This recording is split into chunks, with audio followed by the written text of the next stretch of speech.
What if I told you one of the greatest war movies of the last decade tells a story of a genuine hero, but changes almost everything about how he actually lived? The Imitation Game won an Academy Award, introduced millions to Alan Turing, and convinced an entire generation that one man almost single handedly won World War II. The truth is maybe even more incredible, but also much more complicated. Today, we're separating fact from fiction in the Intimidation Game. Let's start with the good news. At its core, the Intimidation Game tells a true story. Alan Turing was a mathematical genius, recruited by Britain's secret code breaking operation at Bletchley Park.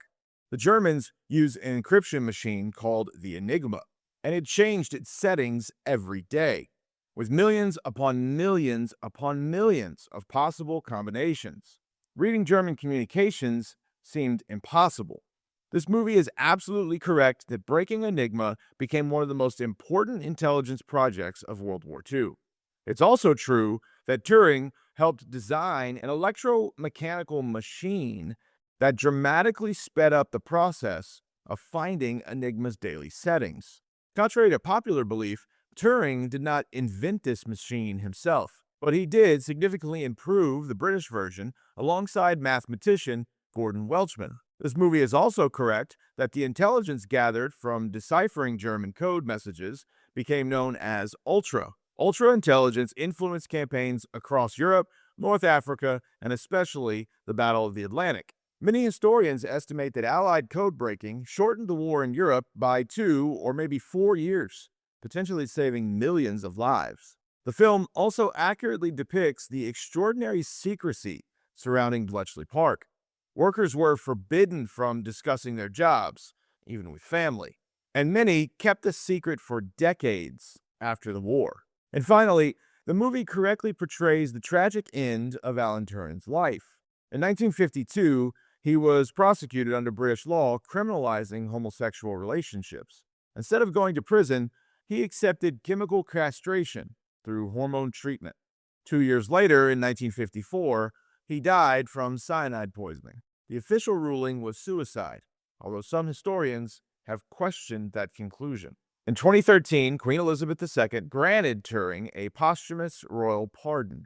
Now, here's where Hollywood takes over and what the movie gets wrong. Alan Turing did not work alone. This is probably the biggest misconception created by the film. The movie makes it seem like Alan Turing was carrying the entire project on his shoulders. But in reality, Bletchley Park employed nearly 9,000 people during the war. Everything from mathematicians to linguists, chess champions, and engineers.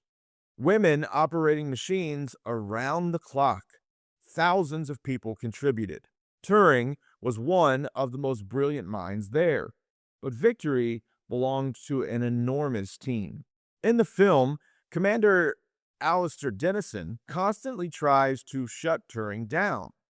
This creates great drama for the film. There's just one problem. It never happened. The real Dennison supported code-breaking efforts for years. While there were disagreements over resources and priorities, he was never trying to destroy Turing's work. And Dennison's family was especially critical of the movie, portraying him unfairly. The movie also gives the impression that Turing personally designed and built Christopher almost entirely by himself. Reality is far more collaborative. The British machine grew out of earlier work from the Polish. Before the Germans invaded Poland, the Polish had already made enormous breakthroughs against Enigma. When Poland fell in 1939, they shared their knowledge with Britain and France. Without these early Polish discoveries, British success would have been delayed significantly. The movie barely mentions them. In the film, Turing names his machine Christopher after a childhood friend. This is one of the movie's more emotional centerpieces.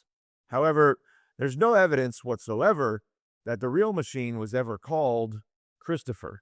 It appears to have been invented entirely for dramatic storytelling. One of the film's biggest plot twists involves another codebreaker, John Carencross, secretly working as a Soviet spy. This is based on a real person, John really was part of the Cambridge spy ring, but there's no evidence that he ever blackmailed Alan Turing. There's no evidence that Turing discovered his espionage. And there's no evidence that Turing kept his secret. Almost everything about this subplot is fictional. Keira Knightling's character, Joan Clark, is one of the best characters in the film, in my opinion. The real Joan was really an exceptional crypto analyst. She really did work at Bletchley Park, and she really became engaged to Alan Turing.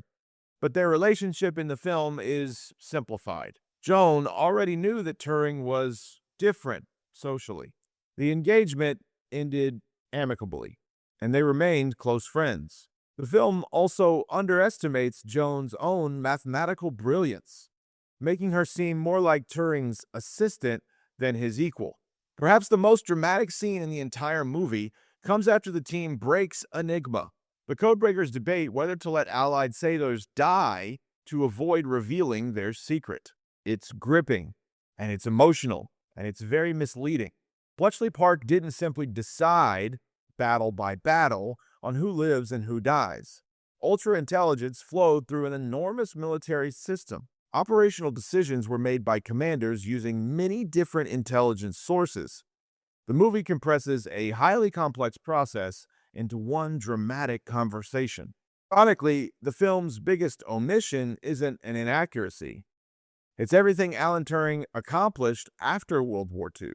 Most people know him as the Enigma codebreaker, but computer scientists know him as one of the fathers of modern computing. He developed ideas that became the foundation of computer science. He introduced concepts still used in programming today.